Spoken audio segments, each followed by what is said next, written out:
I'm going to go ahead and start going through introductions while we let a few more people join us.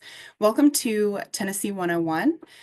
This is a ongoing series from the Tennessee Historical Society, and this session of Tennessee 101 has been focused on arts and crafts in Tennessee.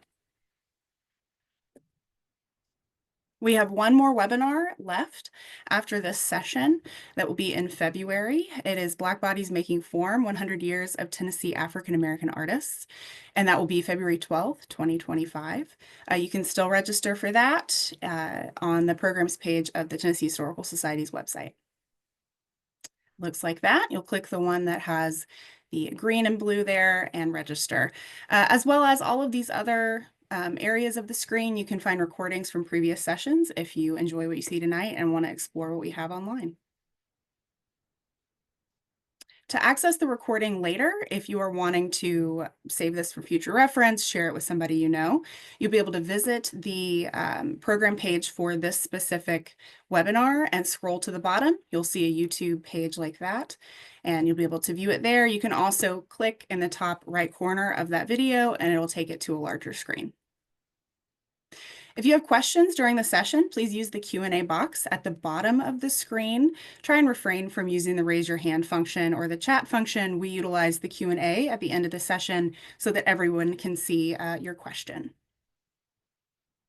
And be sure to follow us on social media if you enjoy our session tonight. We are on Facebook, Instagram, and Twitter at Tennessee Historical Society. And a special thanks to the Tennessee Arts Commission, who provided funding for this program.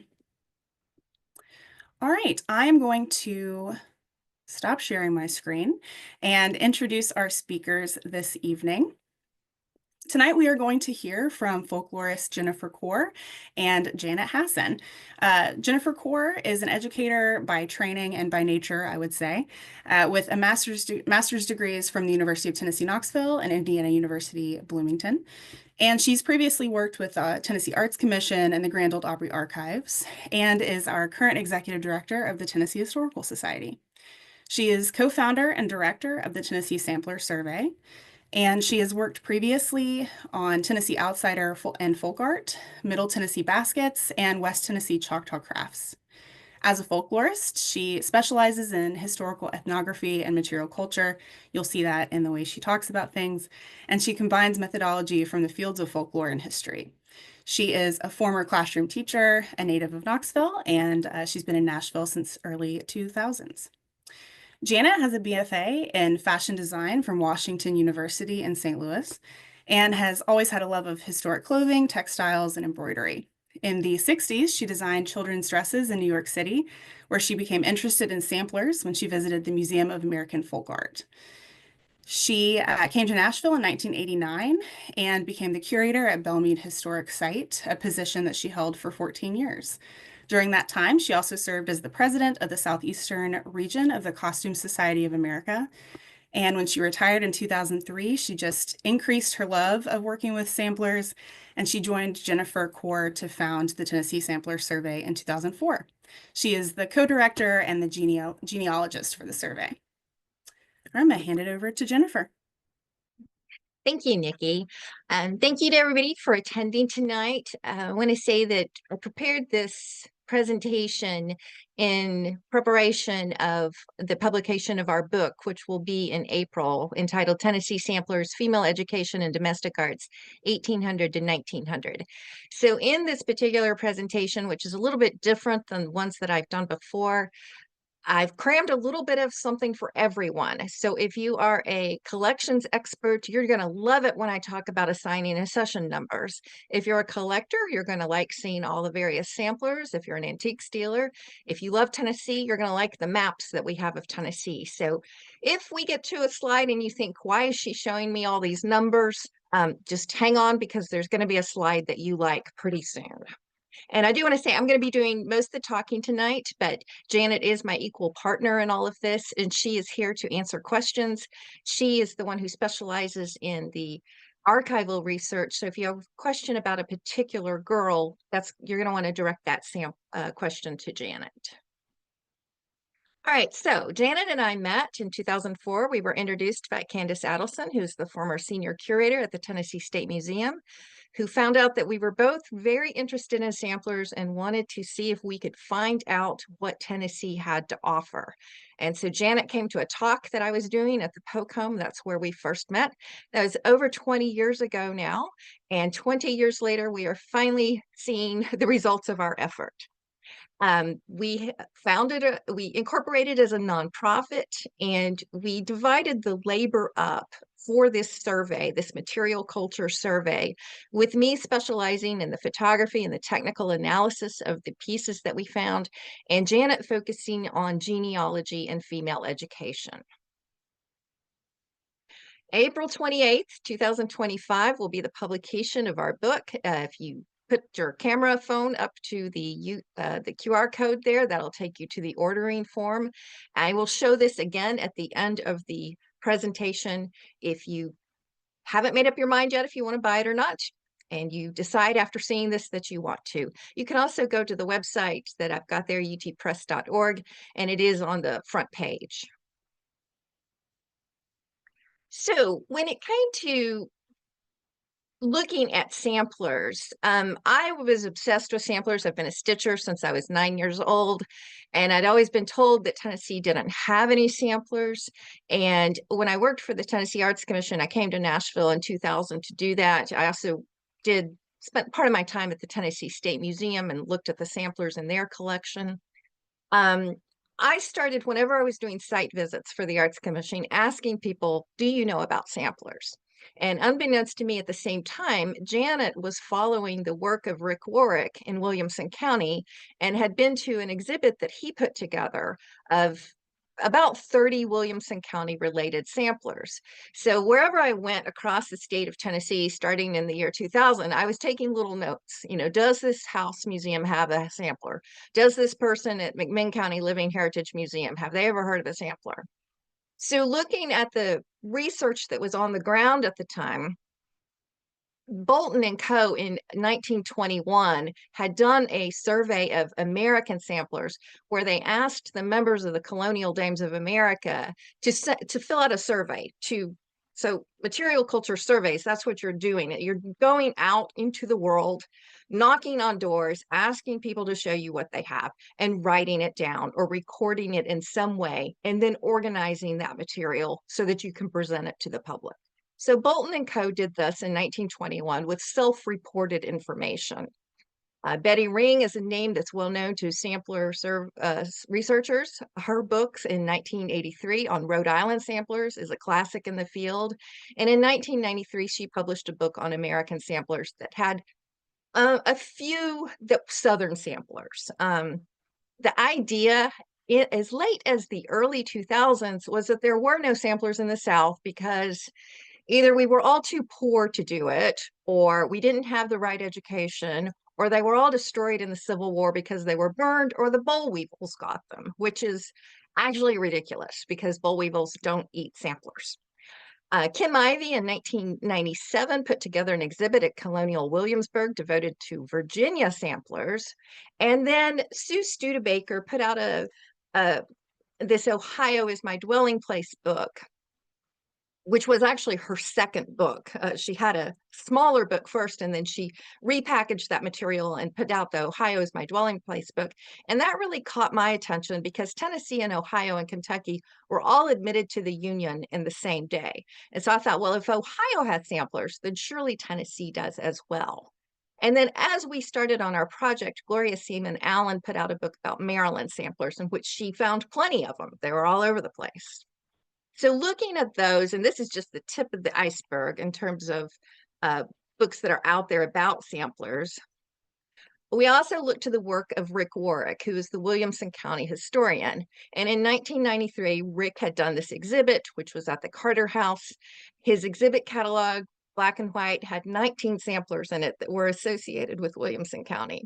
And then in 2005, he came out with a book devoted to the material culture of Williamson County that also included coverlets and sugar chests, baskets, and chairs. And we went to Rick when we first started doing this and said, you know, we want to do this, but we don't want to step on your toes. We know that you're the expert on Williamson County material culture, basically asking him to give us his blessing.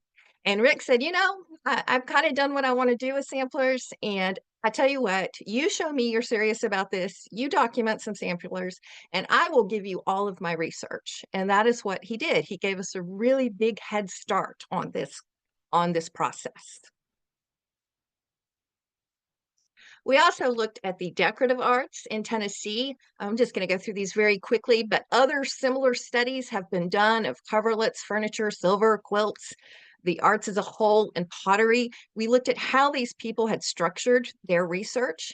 Betts Ramsey and Mary Kay Waldvogel, who did this book on Tennessee quilts, were very helpful to us, sharing with us their forms, the way they went about photographing the quilts that they studied. In fact, I accompanied Betts and Candace into the field and did some quilt documentations with them. So that was very helpful to me to see how actual interview with a quilt owner came about and how Betts started at the outside and worked her way in when it came to quilts. And I modeled our approach on samplers on that. So the research methodology, and this is going to be where those of you who just really like data are very excited about this slide.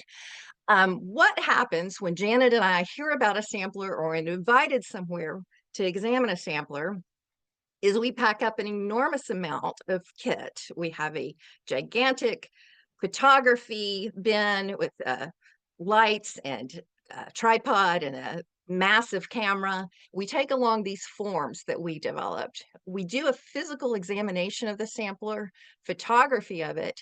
Janet usually interacts with the owner or with the curator and tries to get a very good history of the sampler, the provenance of it, how the sampler came into their possession. Do they know anything about who made it? Are there any portraits of this person? Anything else that this person made? We get a release form to find, signed, and then all of this is done. Janet and I both have training in handling historic artifacts. So we wash our hands, we're using pencils, we don't have any food near the sampler, we're sitting down in a space. We usually have to rearrange everybody's furniture for them and plug a lot of things in, get out our little magnifying glasses. And Janet does the history form and I do the description form. And then we swap and we proofread what each other has done. And so this is the raw data that we have. And these forms then we turn into, on the right, you see all of my image files. So I might take up to 30 photographs of a sampler using a macro lens and a regular lens. And then Janet is meanwhile working on the genealogy of the stitcher. And so that's what you see on the left. And so what we do is we assign each sampler a number. If I were going back in time, we would have decided to style our dates the way genealogists do. We didn't do that, and then we had to swap them all around. We did decide at the very beginning that we needed to commit to high quality photography because it's really hard to describe a sampler to somebody. This is a case where a picture really is worth 1,000 words. And so we committed to getting as good a photograph of each sampler as we could, which meant going in person to do each of these. Janet is in charge of the archival research. And so some of the information comes from the samplers themselves. If you look at this sampler here on the right, you'll see that this girl, Sarah Ann Brown, has put her parents' names on there. She put a lot of information on the sampler, and some samplers will have the girl's birth date, the day she completed the sampler, the town she lived in, who she's related to, her stitcher, the name of her county. All of that information can come from the sampler itself. Janet, we also ask people, do you have any family trees? Do you have a family Bible? Do you have any newspaper clippings?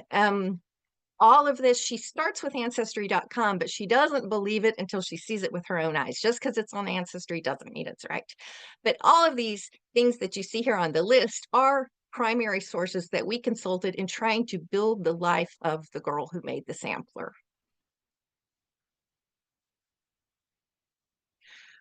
We had a custom built database designed for us, and you see what that interface looks like there on the left. And then we also are using Photoshop to edit the high resolution photographs that we get, because we want the end product to be as good as possible. And what that ends up doing is, oh, this is my lovely spreadsheet, which I won't spend a whole lot of time on because that's very tiny. What happens then is the owner or the institution gets back from us a technical report, which you see down here on the bottom. It's usually 2 pages long, and that is a physical description of the sampler. And then they get a genealogy report, which you see here on the right. And that is what Janet has written, and it includes as much information as we can find out about that particular girl: her date of birth, her parents' marriage date, if she has any siblings, if she got married, if she has any children, and then a brief narrative, as well as the sources that Janet consulted while writing that report. Now, this does not happen overnight. Sometimes these reports, we go back and revisit them, and we might find some information out and go back and revise it 10 years later, since, as I said, we've been working on this for 20 years. It might take a year and a half to get together enough information to provide to the owner. We also give them an 8x10 photograph of the sampler, and then any copies of anything that we have found, such as marriage license or diplomas.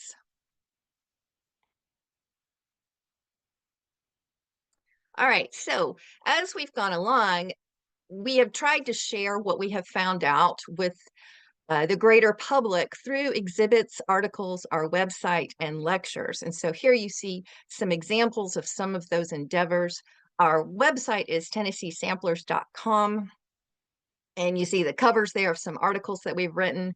And you see Janet there at the Pocombe with our friends Tom and John right before the opening of an exhibit we had there. So all of this is working towards a book. That was our goal when we first started, was to write a book. And so we have the table of contents here on the left. And what I'm going to do now is move into talking about some samplers themselves. But I wanted you to see that we do have sections about the Salem Female Academy, about other decorative arts, because as we've been doing this, sometimes we come across a theorem, sometimes we come across a watercolor, sometimes we come across a quilt, and we go ahead and document that because we don't want to have to go back. We try to get as much information as we can at that time. There's a chapter on mourning embroidery, and then we have these appendices, which I'm very pleased with. Teachers in schools, the samplers by the surname, samplers by date, samplers by county, texts from samplers. And then we've also included hard copies of our forms in there in case somebody just decides they want to do a sampler survey of their particular area. On the right, you'll see some of the images that are going to be included in the Middle Tennessee chapter. There's going to be over 650 images in this book. So, come back. If you do any kind of historical work in Tennessee, actually, if you do anything in Tennessee, you learned very quickly that there are the 3 grand divisions: East, Middle, and West. And this is enshrined in our state constitution. This is from very early on in the formation of the state. These 3 geographical divisions are distinct. And so that is how we went about approaching organizing the samplers that we found. So in East Tennessee, we found 74 samplers. And so what I'm going to do is I'm going to introduce you to my favorite sampler from this particular region and show how it connects to a larger group. In East Tennessee, my favorite sampler is the Jane Campbell sampler, which is housed at the East Tennessee Historical Society. This came on the market, I believe, in the year 2000. I was at the State Museum when this particular auction, it was the Sproul auction, occurred. And this was big news because Tennessee samplers did not come on the market very often. And this sampler is actually, the photographs don't actually do it justice. We documented this one very early on, and my photography skills were not what they are now. This sampler is pristine. It is absolutely beautiful. The colors are so delicate but intense at the same time. And this particular girl worked using reversible techniques, which was old-fashioned at the time in the Northeast and in the Mid-Atlantic, but was still in style in Tennessee. She used a wide variety of stitches for her sampler, and this particular sampler had come to the notice of our colleague Kim Ivey in Virginia because it bore a strong resemblance to a group of samplers from Virginia known as the Lynchburg group, coming from Lynchburg, Virginia. And it has this tree on here that Kim calls the Williamsburg tree, so that's what we call it. And Kim had wondered if perhaps Jane had gone to school in Virginia, but we did quite a bit of research into Jane's life, and we don't think she ever left Knox County. And we'll take a look here at her childhood home, which is on Kodak Road in East Knox County. And there is her tombstone, which is at the Presbyterian Church, which was next door to her childhood home, which is where she got married. She was born on her grandfather's plantation, known as Riverdale Plantation. She was the fourth child of her parents. She married Samuel Hannibal Love, stepmother to his 5 children, and she died in 1881. Her adult home was next to Love's Creek. So Jane, in addition to being an accomplished stitcher, and we'll take a closer look here. What's interesting is that band there that looks like flame stitch is actually not flame stitch. It's what I call faux flame stitch. Flame stitch would be counted satin stitch in a regular interval. This actually is cross stitches. It's almost like she had seen this somewhere. She didn't know how to do it, so this was her own approximation of it. And you can see that dividing band there in the middle is queen stitches, which is a fairly advanced stitch to do. So take a look at these motifs, get them fixed in your mind because we're going to be seeing them again. Here is that Williamsburg tree, which is also found on a sampler fragment, which is at the Mabry Hazen house, also in Knoxville. And then here's Catherine Dardis's sampler, and hers is unusual because it has a human figure on it. You don't find that very often in Tennessee samplers. And if you look at the house, this is a very typical I house, which is common in the East Tennessee landscape. However, don't tell me this is her house. You've seen Jane's house. Jane's house does not actually look like this house. This is a motif that they would have gotten from their teacher or from a pattern book, but it does reflect the landscape in which they were working. And then here's Mary Williams. And you see the same house. To the house is actually a bird cage, and there's a carnation there, there's a fence, there's a very faint additional building that looks like a church there to the right that has now faded. This is in the collection of Blunt Mansion. And there's the house with the bird cage. And here's this sampler fragment again with the house and the bird cage next to it. And there you see that same carnation, and then there's an urn. And a lot of these urns have family initials on them. All right, so that's East Tennessee. So that's my favorite sampler from East Tennessee. East Tennessee has a variety of samplers in it, but a lot of them look like this. They're tall and narrow. They're worked in silk with kind of a pastel color palette of pinks and greens. And we find samplers all the way from Johnson City, Rogersville, Hawkins County, all the way to Chattanooga. In Middle Tennessee, we found 178 samplers. And my favorite, which is on the cover of the book, is the Alice Louise Boggess sampler. So this is the reverse of this sampler. So if you ever meet me face to face, please do not tell me that you love old faded sampler colors, because this is what sampler colors look like. Notice that these are very, very intense. Alice really liked color. She had access to a lot of high-end quality materials. This is worked in wool on linen. So let's take a look at the front of this sampler. And this sampler falls into what we call the little dog group of samplers, which range from the 1831 until 1850. When you are the first person to be exploring a particular group, you get to come up with a name. A lot of these had a little dog on them, and so that is why we call them the little dog samplers. So let's meet Alice. There is her portrait there towards the end of her life. She was born in 1840. Her parents, Sarah Louise Allen and John Bogus. Her father died when she was about 7, and her older brother was appointed as her guardian. Now, this is very common to have a guardian. If the father dies, a male relative or a friend is appointed as the guardian. It doesn't mean that the child is taken away from the mother. Sarah very well may have remained with her mother in her childhood home, but her brother was in charge of her from that point on. Robert was very invested in Alice's education and sent her to Mary Polly D. Watkins Patterson Drake School.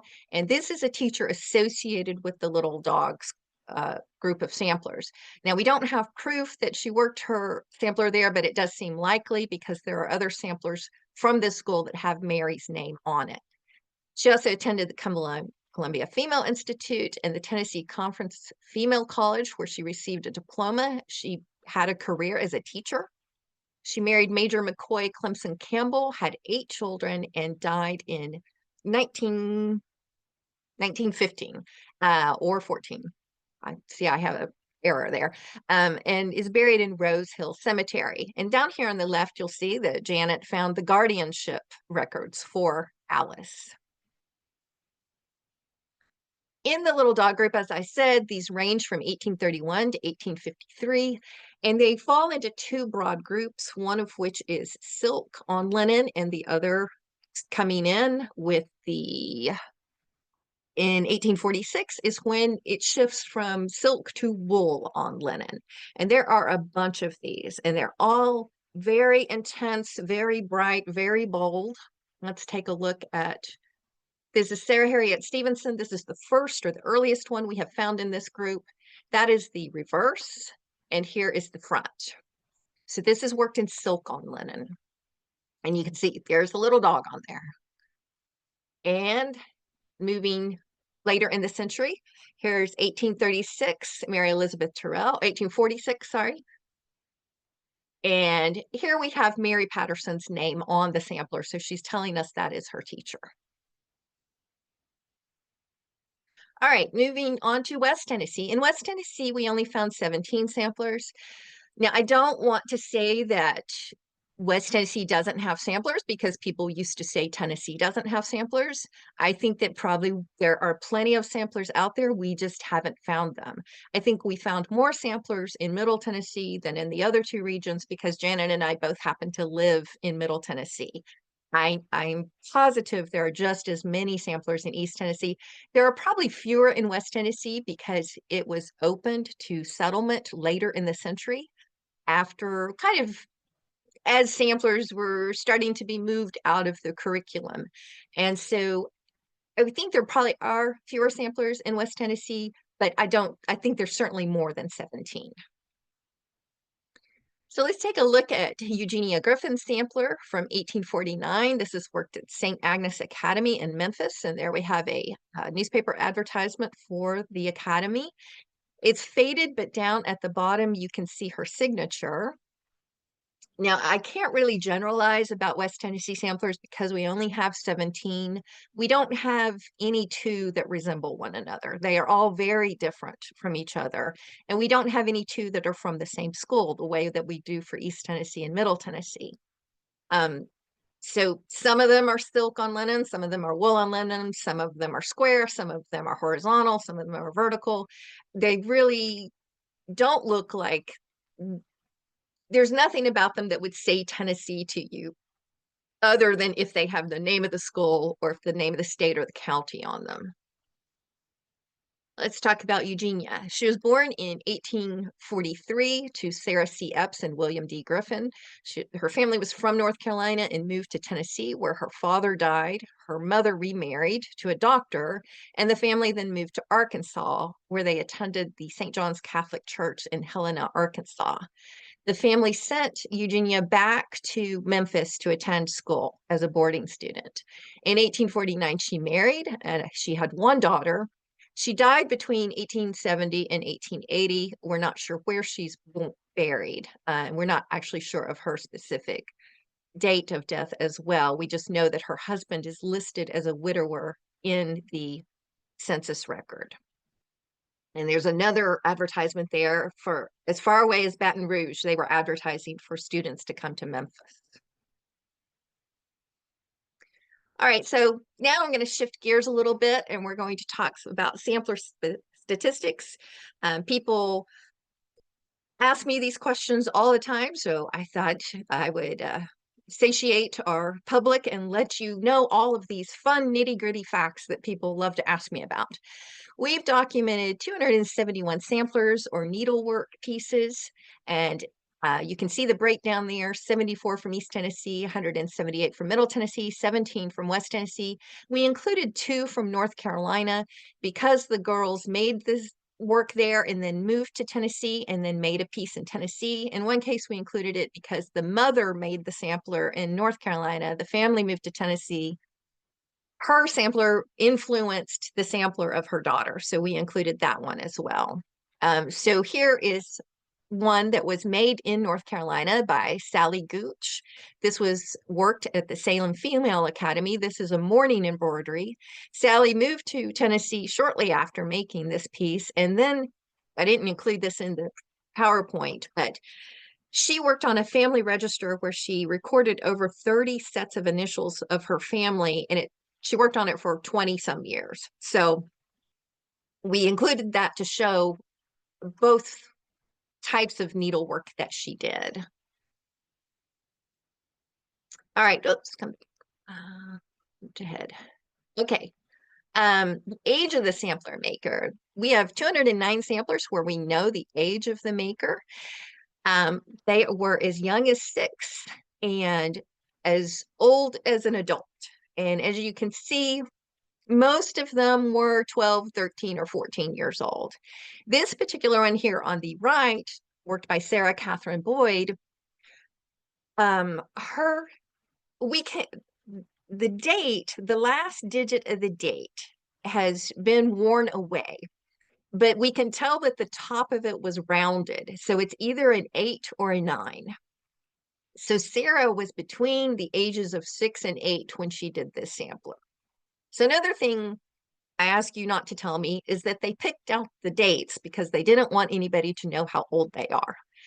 We have not found any samplers where that's true. There are cases where the date is no longer visible, or where moths have gotten at it, or there has been thread loss, or the sampler is damaged in some way, but we don't have any places where we can say, yes, somebody definitely picked that date out because she was embarrassed about how old she was.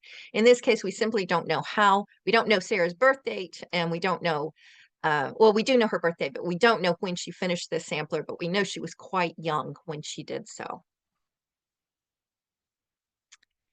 By the decade, so we when we started this said, well, we'll look at from settlement to 1900. We did not find any before 1800 in our survey. And you can see that most of them were done between 1830 and 1839. People like to say that the Civil War put an end to sampler making, but we still have some being made as late as 1889 in Tennessee. And so I show you here one on the right. There's right smack dab in the middle of the century from East Tennessee with a great big huge butterfly there in the middle, showing you what they were capable of as late as 1849. All right, what's the biggest sampler you found? Well, this is not technically a sampler. This is a needlework picture that was done by Annis Franklin Kyle in 1868, so after the Civil War. She worked this while she was a student at Salem Female Academy in Winston-Salem, North Carolina. Janet and I were fortunate enough to receive 2 fellowships to do research at MESDA, the Museum of Early Southern Decorative Arts. So we went to Winston-Salem and spent quite a bit of time in their archives and in the Salem College archives. Salem College is the successor to Salem Female Academy. Salem Female Academy opened at the very beginning of the 19th century, and Tennessee parents were desperate to send their students there, to send their daughters there. It was the finest female academy in the Southeast. And we looked at their records very carefully and found that from 1800 to 1900, 486 girls from Tennessee had traveled there to attend school, Annis being one of them. And she's from Rogersville, Hawkins County. We found a ton of girls from Rogersville who went to school there. And their records are so complete, they tell you who paid the girls' school fees. And so we were able to see this large group of girls across all the decades of the 19th century, going from Hawkins County to Salem Female Academy. And it turns out that the town fathers were sponsoring them. They were giving them scholarships and paying for, you might have 5 men contributing to a girl's school fees. And then in return, they were expecting her to come back to Rogersville to help teach the children in Rogersville. And so we have quite a few embroideries that are associated with Salem Female Academy. They had different levels of instruction. This would have been a more advanced class. They had craftspeople on retainer who could build the frames and make the glass for the girls so that they would go home with this very, very large piece, which is over 39 inches high. What's the smallest? Also from East Tennessee and one of the earliest. We don't know the date that this was finished. Elizabeth Reed Dinwiddie was born. You can see she tells us in March 1797. So she might have been 10. She might have been younger. So maybe around 1807 is when she did this particular piece. It's quite small, only 5 3/4 by 7 1/4. Worked in silk on linen. This one's interesting because it shows a very strong German influence on it. If you look at the W's there, you see there's 2 different styles of W's. One of them is a double barred letter, and that is common on German alphabets. Now, we know from researching her family history that Betsy was not of German extraction, but her family was originally from Pennsylvania, had come from Pennsylvania to live in East Tennessee, and had lived in a community with a lot of Germans in it. So we think that that is where she picked up these German W's and German alphabet. What's the oldest sampler that you have? The oldest one is housed at Travelers Rest here in Nashville, but it is an East Tennessee sampler done in 1807 by Susanna Hale. Worked in silk on linen, also, not surprisingly, from East Tennessee, from Washington County. Now you can see that this one is not finished. This is another thing I don't want you to tell me. Don't want you to tell me when this project is unfinished that they died. That is not true. They just didn't want to finish their project. If you are a stitcher, I want you to think to yourself, how many unfinished projects do you have? How many bags do you have? How many project bags do you have where there's something that you set aside and didn't get back to? So it's very common for a girl to leave school and not want to finish. You can tell by looking at these, especially if you examine the back of them, if she liked stitching or not. Some of these are done very indifferently. Some of these have a lot of mistakes on them, and the backs are all messy and they've got threads going everywhere. And we looked at one where it had a lot of free embroidery and a lot of counted work on it. And this little girl did not like counted work. She wanted to only do the free embroidery because that was done very nicely. And the counted work was just, I'm surprised her teacher let her out of the classroom with that level of accomplishment. So Susanna did not die before finishing this. She lived quite a while, and she just didn't feel like doing all the letters, it looks like. It looks like she was more interested in doing that tree down there at the bottom. The most recent samplers are ones that we have not documented in person. The Colonial Dames is attempting to track down all of the samplers that were originally documented in 1921, and are also asking people to submit information and photographs about samplers that they have in their families. So this comes to us via them. We don't actually know where these samplers are or who owns them. If you know who owns them, please let us know, because I would like to have a chance to look at them in person. So these are done by the Washington sisters, Mary Love Washington and Sarah Blackman Washington. These were done, I don't know if you can tell this from the photograph, but if you look very closely, you can see that these the fabric that this is done on is gridded, which every 10th thread was dyed blue. It's a very faint color of blue, which would assist in counting. So this was cotton Penelope canvas, and these are done in wool. This 1889 is the most recent sampler that we have found. These two girls both lived in Nashville, and the samplers descended through one of the families. Okay, here is some references for the books on samplers, and I can come back to this.